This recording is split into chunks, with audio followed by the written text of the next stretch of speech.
నమస్తే. ప్రస్తుతం మనతో పాటు సీనియర్ జర్నలిస్ట్ భరద్వాజ్ గారు ఉన్నారు. ఆయనతో మాట్లాడదాం. నమస్తే సార్. నమస్తే సార్, ఎన్నో వివాదాల మధ్య రజాకార్ మూవీ ఫైనల్గా రిలీజ్ అయ్యింది. మూవీ ఎలా ఉంది సార్? చాలా గ్రాండియర్గా ఉంది. ప్రతి సీన్లోనూ కనీసం 100 మంది తక్కువ లేకుండా ఉన్నారు. అంటే ఆషామాషిగా తీసిన సినిమా కాదు ఇది. చాలా విపరీతంగా బడ్జెట్ పెట్టారు. 50 కోట్లు అనే మాట వినిపిస్తోంది, కానీ అంతకంటే ఎక్కువే పెట్టారేమో అనిపిస్తుంది. ఈ డైరెక్టర్ కూడా అంటే ఆట సత్యనారాయణ ఇంతకుముందు రాఘవేంద్రరావు గారి దగ్గర పనిచేసిన అనుభవం ఉంది అతనికి. దాదాపు 7-8 సంవత్సరాలుగా ఈ స్క్రిప్ట్ మీద ఉన్నాడు.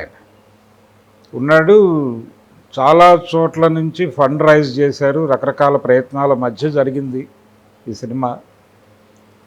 అయితే గ్రాండియర్గా ఉంది. చాలామంది ఆర్టిస్టులు ఉన్నారు. బాబీ సింహ, ప్రేమ, తర్వాత ఇంకా అనేక మంది చాలా పాపులర్ ఆర్టిస్టులు అందరూ కనిపిస్తారు.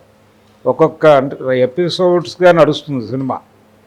ఒక్కొక్క ఎపిసోడ్కి ఒక క్యారెక్టర్ లీడు. ఆ క్యారెక్టర్లో ఒక ప్రముఖ ఆర్టిస్ట్ని పెట్టి అలా నడిపాడు ఆయన. అయితే ఇంటెన్షన్ ఏమిటి, ఏం చెప్పదలుచుకున్నారు ఈ సినిమాలో అంటే, నిజాం ప్రభు పరిపాలనలో తెలంగాణ చాలా దారుణాలని అనుభవించింది అనేది చాలా ఎఫెక్టివ్గా చెప్పాడు. నిజాం నిరంకుశ పాలన నడిచింది ఇక్కడ. అణచివేత విపరీతంగా కొనసాగింది ప్రజల మీద. మతపరమైనటువంటి అణచివేత చాలా ఎక్కువగా జరిగింది అనేది చెబుతూ అసలు టైటిల్ రజాకార్ అని పెట్టడంలోనే వాళ్ళ ఇంటెన్షన్ మనకు అర్థమవుతుంది. రజాకార్లు అనేది మొన్న నారాయణమూర్తి గారు ఆ ప్రీ రిలీజ్ ఈవెంట్లో మాట్లాడుతూ దాని అర్థం ఏమిటో ఆయన యాంగిల్లో ఆయన చెప్పాడు. అంటే అల్లా కోసం ఏం చేయడానికైనా సిద్ధపడేవాళ్ళు అని అర్థం. ఆయన ఒక వ్యాఖ్యానం చేశాడు. ఆయనతో పాటు ఇంకా చాలామంది వ్యాఖ్యానం చేశారు. ఆ రోజు నారాయణమూర్తి గారు చాలా చెలరేగి మాట్లాడాడు. చెలరేగి అంటే ఆయన ఇప్పటివరకు ఆయన తీసినటువంటి సినిమాలు వామపక్ష అంటే లెఫ్ట్ ఎక్స్ట్రీమిజానికి దగ్గరగా ఉన్నటువంటి సినిమాలు తీశాడు ఆయన. చీమల దండు, ఇవన్నీ, ఎర్ర సైన్యం, లాల్ సలాం, ఇలాంటివన్నీ. ఈ సినిమాలు చూసిన తర్వాత నారాయణమూర్తి అంటే ఒక ఇమేజ్ ఉంది పబ్లిక్లో. దానికి పూర్తి వ్యతిరేకంగా పూర్తి రైటిస్ట్ కోణం తీసుకుని మాట్లాడాడు ఆ రోజు. మాట్లాడి ఆయన కూడా నిజాం నిరంకుశ ప్రభుత్వం ఈ ధోరణిలో వెళ్ళాడు. సినిమాలో కూడా అదే ఉంది. నిజాం నిజంగానే అంత నిరంకుశంగా పరిపాలించాడా అనేది ఓ ప్రశ్న. రెండోది, హిందువుల మీద ఈ సినిమాలో చూపించినంత స్థాయిలో అణచివేత కొనసాగిందా అనేది ఒకటి. తర్వాత కాసిం రజ్వీ నేతృత్వంలో ఏర్పడినటువంటి ఈ రజాకార్ సైన్యం హిందువుల మీద దాడులు చేయడానికి మాత్రమే పరిమితమయ్యిందా అనేది ఒకటి. ఇవన్నీ కూడా బూటకపు వాదనలు. నిజానికి నిజాం ప్రభు పరిపాలనలో నిరంకుశత్వం ఎలా ఉండేది అనేది అనేక నవలల్లో రికార్డ్ అయి ఉంది. దాశరథి రంగాచార్య గారు రాసినటువంటి నవలలు అనేకం ఉన్నాయి. చిల్లరదేవుళ్ళు, జనపదం, ఇలా. వాటితో పాటు ఆళ్వారు స్వామి, వట్టికోట ఆళ్వారు స్వామి గారు రాసినటువంటి ప్రజల మనిషి, గంగు, ఆ నవలలు ఉన్నాయి. వాటిలో చాలా స్పష్టంగా నిజాం పరిపాలన ఎలా ఉండేది అంటే ఊళ్ళోకి పేపర్ కూడా ఎలో చేయని పరిస్థితి ఉండేది అనేది దాశరథి రంగాచార్య గారు జనపదంలో ఒక చోట ప్రస్తావిస్తాడు. అయితే నిజాం పరిపాలనలో నియంతృత్వము అనేది ఉందా లేదా అనేది, నియంతృత్వం నడిచింది, కానీ ఈ సినిమాలో చూపించిన స్థాయిలో కాదు. రెండోది, రజాకార్ సైన్యంలో అందరూ ముస్లింలే లేరు. 80% హిందూ సమాజం ఉందా సైన్యంలో. కేవలం 20% మాత్రమే ముస్లిం సైన్యం ఉంది దాంట్లో. ఈ 80% ఎక్కడి నుంచి వచ్చారు వీళ్ళంటే, ఆ రోజున నిజానికి నిజాం అకౌంట్లో పడిపోయింది, కానీ నియంతృత్వం అంతా నిజాం అకౌంట్లో వేసి మాట్లాడారు ఈ సినిమాలో. బయట కూడా అలాగే మాట్లాడుతూ ఉంటారు. బండెనక బండి కట్టి 16 బళ్ళు కట్టి ఏ బండిలో పోతావు కొడుకో నైజాం సర్కారోడా అని ఒక పాట గద్దర్ పాడాడు మా భూమి సినిమాలో. మా భూమిలో కూడా ఆ పాటని నైజాం సర్కారుకి అంటగట్టి రాశారు, కానీ ఒరిజినల్గా ఆ పాట రాసినప్పుడు నిజాం సర్కార్ మీద రాసిన పాట కాదు అది. అది ఒక దొర మీద రాసినటువంటి పాట. ఈ దొరలు అనేవాళ్ళు ఉండేవాళ్ళు తెలంగాణలో, గడీలు ఉండేవి. ఈ దొరల పరిపాలనలో తెలంగాణ ఉండేది, భూస్వామ్య పరిపాలనలో తెలంగాణ ఉండేది. ఈ భూస్వాములు అందరూ కూడా హిందువులే. అది విసునూరు రామచంద్రారెడ్డి కావచ్చు, అంటే అందరికీ చాలా పాపులర్ అయినటువంటి పేరు అది, విసునూరు రామచంద్రారెడ్డి. అలా మొదలు పెడితే దాదాపు తెలంగాణలో ప్రతి ప్రాంతంలోనూ ఒక హిందూ దొర ఉండేవాడు. ఆయన గడి అక్కడ ఆయన పరిపాలన నడిచేది. ఆయనకి నిజాం నవాబు సపోర్ట్ ఉండేది. వీళ్ళ సైన్యం, ఈ దొరల సైన్యం రజాకారు సైన్యంలో కలిసి ఉండేది. అట్లా 80% పైగా సైన్యం వీళ్ళదే, హిందూ దొరలదే. ఇక్కడ జరిపిన దుర్మార్గాలన్నీ హిందూ దొరలు చేసినవే. నైజాం సర్కారు తాలూకా దారుణాలు కాదు ఇవి. తెలంగాణ సాయుధ రైతాంగ పోరాటం కూడా దొరతనానికి వ్యతిరేకంగా జరిగింది. దొరతనానికి వ్యతిరేకంగా విష్ణూరు రామచంద్రారెడ్డిని పరిగెట్టించిన చరిత్ర అని చెప్తారు మామూలుగా. అట్లా చాలా ప్రాంతాల్లో దొరల మీద దాడులు జరిగినాయి. వాళ్ళు పారిపోయి హైదరాబాద్లో తలదాచుకున్నారు. తర్వాత ఇక్కడి నుంచి మళ్ళీ ఎప్పుడైతే పటేల్ సంస్థానాన్ని యూనియన్లో విలీనం చేశాడో, ఈ సినిమా క్లైమాక్స్ అదే.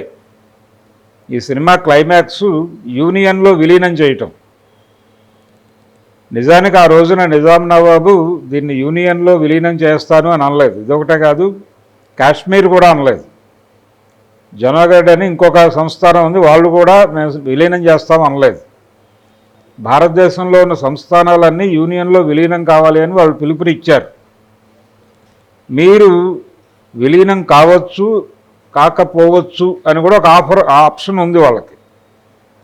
ఆ ఆప్షన్ని తీసుకుని కాశ్మీర్ స్వతంత్రంగా ఉంటానంది. అయితే నిజాం నవాబుతో కాసిం రజ్వీ ఒక మాట చెప్పించాడు, పాకిస్తాన్తో ప్రయాణిస్తాము అని. ఈ పాకిస్తాన్తో ప్రయాణిస్తాము అనే దాన్ని హైలైట్ చేసి అంటే కాశ్మీర్ని కూడా పక్కన పెట్టేసి ముందు నిజాం స్టేట్ వ్యవహారం తేల్చాలి అని ఇక్కడికి ఆపరేషన్ పోలో పేరుతో సైన్యాన్ని తీసుకుని దిగిపోయాడు ఆయన. దీన్ని ఈ సినిమాలో బాగా హైలైట్ చేశారు. ఆపరేషన్ పోలో అనేది దానికోసం ఇక్కడున్న సమాజం మొత్తం ఎదురు చూస్తున్నట్టుగా రాశాడు. అయితే వాళ్ళు వచ్చి చేసిన దారుణాలు కూడా చాలా ఉన్నాయి. అవి కూడా ఇక్కడ తెలంగాణ రచయితలు రికార్డ్ చేశారు తమ రచనల్లో. పాత బస్తీ జీవితాలు ఎలా ఉండేవి, ఆపరేషన్ పోలో తర్వాత ఎలా ఉన్నాయి, ఆపరేషన్ పోలో జరుగుతుండగా ఎలా ఉన్నాయి అనేది నెల్లూరు కేశవస్వామి గారు రాసినటువంటి కథల్లో చాలా వాటిల్లో రికార్డ్ అయి ఉంది. వీటన్నిటికీ భిన్నంగా ఈ సినిమా కథ నడుస్తుంది. ఈ రజాకార్ అనేటువంటి సినిమా కథ వాళ్ళు ఎక్స్పోజ్ చేయదలుచుకుంది చాలా స్పష్టంగా. ముస్లిం ప్రభువు పాలనలో ఇక్కడ హిందువులు చాలా అగచాట్ల పాలయ్యారు. అలాగే ముస్లిం సమాజం కూడా ఇబ్బందులు పడింది. అంటే మత మార్పిడులు జరిగాయి అని. నిజంగానే మత మార్పిడులు జరిగాయి, జరగలేదని నేను అనటం లేదు, అది రికార్డ్ అయి ఉన్నది. అంజుమన్ అనే పేరుతో ఈ మత మార్పిడులు జరిగేవి ప్రతి గడిలోనూ. జరిగినప్పుడు ప్రధానంగా ఎవరు మతం మారేవారు, ఎవరిని మార్చేవారు? ఈ అంజుమన్ తాలూకా వాళ్ళు. నిజాం ప్రధానమంత్రి ఆధ్వర్యంలో నడిచేది ఈ కార్యక్రమం. అప్పుడు చాలా చోట్ల ఈ మాదిగ సామాజిక వర్గానికి చెందినటువంటి వాళ్ళు, అలాగే కింది తరగతులకు చెందినటువంటి కింది కులాల వాళ్ళు ఈ మత మార్పిడికి వెళ్ళేవాళ్ళు. వెళ్ళడం ద్వారా వాళ్ళకి ఏదో కొంత ఆర్థికంగా ప్రయోజనం చేకూరుతుంది అనేది ప్రోగ్రాం. ఎప్పుడైతే వాళ్ళు మతం మారారో అంజుమన్ కార్యక్రమంలో వాళ్ళని ఈ దొరలు పనులకు పిలిచేవాళ్ళు కాదు, మతం మార్చేసి వాళ్ళు వెళ్ళిపోయేవాళ్ళు ఏదో కొంత ప్యాకేజ్ ఇచ్చేసి.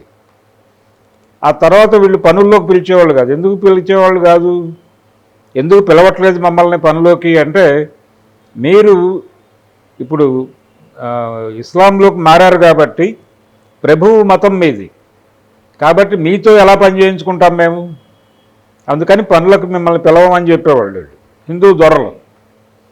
దాంతో మీరు ఏం చేయాలయ్యా అని అడిగేవాళ్ళు వాళ్ళు. మీరు మళ్ళీ ఘర్ వాపసి రండి అప్పుడు చూద్దాం అనేవాళ్ళు. ఈ అంజుమన్ వాళ్ళు వెళ్ళిన ప్లేస్లోకి ఇక్కడ ఆల్రెడీ ఆర్య సమాజ్ ఉంది, వీళ్ళు వచ్చేవాళ్ళు. వీళ్ళు వచ్చి మళ్ళీ వీళ్ళందరినీ గర్వాపసి చేసేవాళ్ళు. గర్వాపసి అయితే కానీ పనుల్లోకి వెళ్ళరు, పనుల్లోకి ఎడితే తప్ప పొట్ట నిండదు. ఈ గందరగోళం మధ్య తెలంగాణ సమాజం నడిచింది. ఇది చాలా స్పష్టంగా ప్రజల మనిషి అనేటువంటి వట్టికోట ఆళ్వార్ స్వామి గారి నవలలో చాలా స్పష్టంగా రాశాడు ఆయన. ఇంత రికార్డు ఇక్కడ పెట్టుకుని వీటన్నిటినీ పక్కకు తోసేసి ప్రపంచానికి తెలియని చరిత్ర అని చెప్పే ప్రయత్నం చేశాడు ఈ సినిమాలో డైరెక్టర్ గారు. అంటే దీని ఉద్దేశం ఏంటంటే, ఈ సినిమా ఉద్దేశం ముస్లిం సమాజం చాలా దుర్మార్గమైనది అనేది ఎస్టాబ్లిష్ చేయదలుచుకున్నారు. ఆ రోజున ప్రీ రిలీజ్ ఈవెంట్లో నారాయణమూర్తి గారు మాట్లాడినప్పుడు కూడా ముస్లింల్లో కూడా మహానుభావులు ఉన్నారని మాట్లాడాడు. దాదాపు ఇందులో కూడా అలాంటి మాటలు మాట్లాడారు. షోయిబుల్లా ఖాన్ తెలుసు మనందరికీ, హైదరాబాదులో ఆయన్ని కాచిగూడలో చంపేశారు. కాసిం రజ్వీ సైన్యమే చంపింది, కాసిం రజ్వీయే టార్గెట్ చేశాడు. ఆయన ఆపరేషన్ పోలోని స్వాగతించాడు షోయిబుల్లా ఖాన్. ఇది యూనియన్లో కలవడమే మంచిది అనుకున్నాడు ఆయన. రాజకీయపరమైనటువంటి విభేదాలు ఉన్నాయి వాళ్ళకి, ఆ విభేదాలతో టార్గెట్ చేశారు ఆయన్ని. టార్గెట్ చేసి చంపారు, అది దుర్మార్గమే.